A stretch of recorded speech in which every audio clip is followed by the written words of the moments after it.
Hello बच्चों, इस lecture में हम लोग देखेंगे एक्सेलरेशन के बारे में। क्या होता है acceleration? Sir, rate of change of velocity is known as acceleration. अच्छा सर, एक्सेलरेशन का मतलब क्या होता है? किस हिसाब से, किस रेट से आपका वेलोसिटी चेंज हो रहा है। तो वेलोसिटी कैसी क्वांटिटी है भैया? वेक्टर क्वांटिटी है।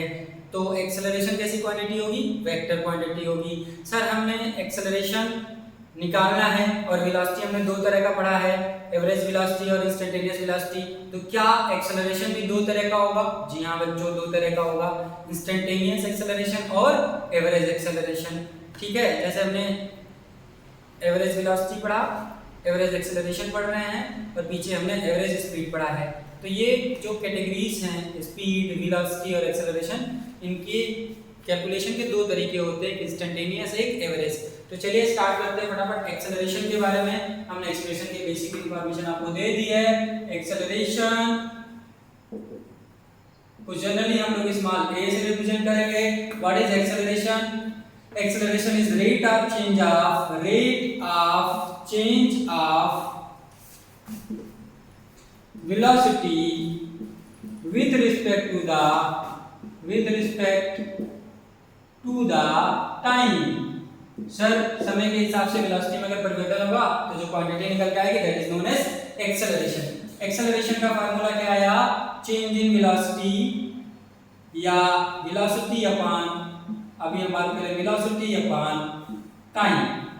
Velocity upon time. वेलोसिटी का यूनिट क्या होता है? मीटर पर सेकेंड। और सेकेंड का क्या, सॉरी, टाइम का क्या होता है? सेकेंड। तो यूनिट क्या बना बच्चों? SI unit. SI unit acceleration के लिए अगर बात करी जाएगी तो ये आएगा बच्चों हमारा मीटर पर सेकेंड स्क्वायर।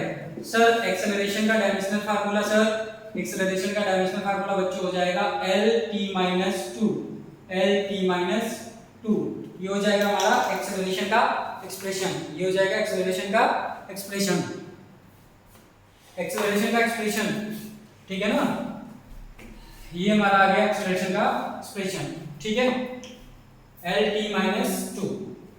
ओके सर, हमने बात किया कि एक्सेलरेशन भी हमारा कैसा क्वांटिटी है। पहले बात तो देख लीजिए, ये भी एक वेक्टर क्वांटिटी है। वेक्टर क्वांटिटी है। सर, इसका डायरेक्शन क्या होगा? आगे हम लोग मेंशन करेंगे what is the direction of acceleration. It will be in the direction of change in velocity. जिस डायरेक्शन में वेलोसिटी का चेंज मिलेगा, जिस डायरेक्शन में वेलोसिटी में चेंज मिलेगा that will be the direction for acceleration, है ना? इसका एक्सेलरेशन क्या होगा? सॉरी, डायरेक्शन क्या होगा एक्सेलरेशन का? Direction of acceleration will be in the direction of change in velocity. Change in velocity जिस डायरेक्शन में बच्चों मिलेगा उस डायरेक्शन में आपको एक्सेलरेशन मिलेगा किसी भी ऑब्जेक्ट का। ये इंपॉर्टेंट चीज है, ये याद रखिएगा, ये ध्यान रखिएगा। एक्सेलरेशन कैसी क्वांटिटी है? वेक्टर क्वांटिटी है। यूनिट क्या होता है? मीटर पर सेकंड स्क्वायर होता है। बहुत सारा बच्चा यूनिट में कंफ्यूज होता है ना? तो ये कितने तरह का होता है सर? दो तरह का होता है। कौन कौन सा सर? एवरेज एक्सेलरेशन, इसको लिखेंगे ए एवरेज, वेक्टर फॉर्म में है, ये भी वेक्टर है। और इंस्टेंटेनियस एक्सेलरेशन, इंस्टेंटेनियस एक्सेलरेशन, इसको आप रिप्रेजेंट करेंगे ए इंस्टेंटेनियस। बात समझ में आया? फार्मूला क्या बिल्ड करेंगे? ए एवरेज के लिए जब हम फार्मूला लिखेंगे तो बोलेंगे change in velocity divided by time interval. Instantaneous के लिए एक्सप्रेशन लिखेंगे बच्चों तो क्या आएगा? इंस्टेंटेनियस एक्सेलरेशन का जो एक्सप्रेशन होता है, अगर हम फिर से लिमिट ले लें, डेल्टा टी टेंड करवा दें जीरो की तरफ, तो हमारा जो एवरेज वैल्यू होगा delta we divided by delta T. Average acceleration की जो वैल्यू होती है वो हमारी कन्वर्ट हो जाएगी बच्चों dv by dt में, and it will be the value for instantaneous acceleration। Okay sir, expression समझ में आया? हाँ सर, समझ में आया। एक छोटा सा एग्जांपल करते हैं। चलिए, मान लीजिए हमारे पास velocity as a function of time हो 2t-2 हो, ये हमारी वेलोसिटी हो। आपको फाइंड आउट करना है, फाइंड आउट फर्स्ट, पहली बात इसमें करनी है एवरेज एक्सेलरेशन आपको फाइंड आउट करना है बच्चों in t = 0 second to t = 3 second. Okay sir, then हमें दूसरी बात क्या फाइंड आउट करनी है, instantaneous acceleration in at t is equals to 2 second.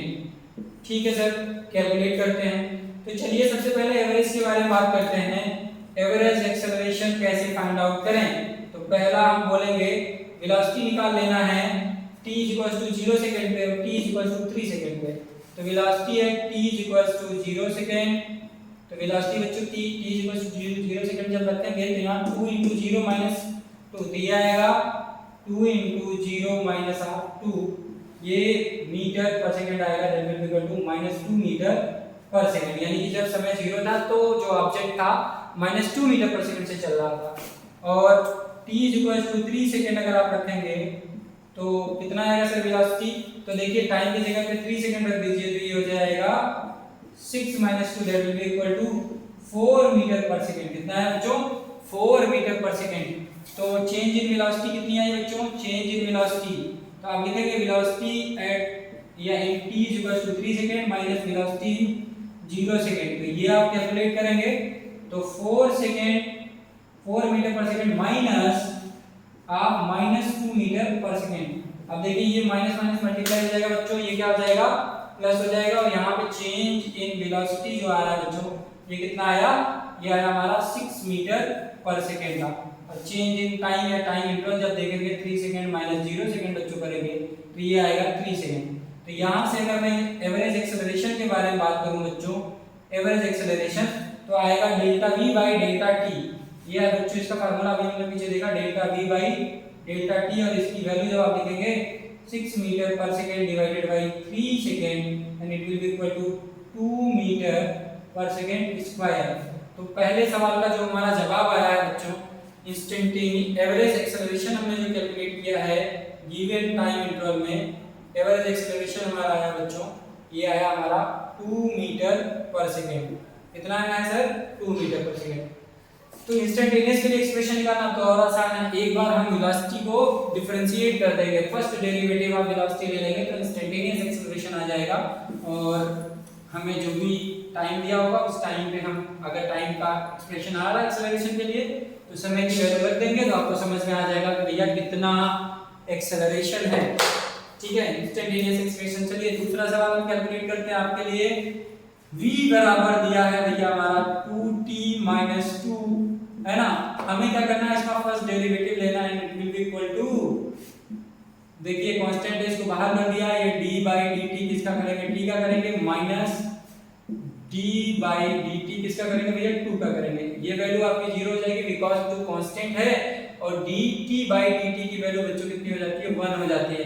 यानी कि जो इंस्टेंटेनियस एक्सेलरेशन है इसका जो एक्सप्रेशन आ रहा है बच्चों, इंस्टेंटेनियस एक्सेलरेशन का जो एक्सप्रेशन आ रहा है ये कांस्टेंट आ रहा है, 2 आ रहा है।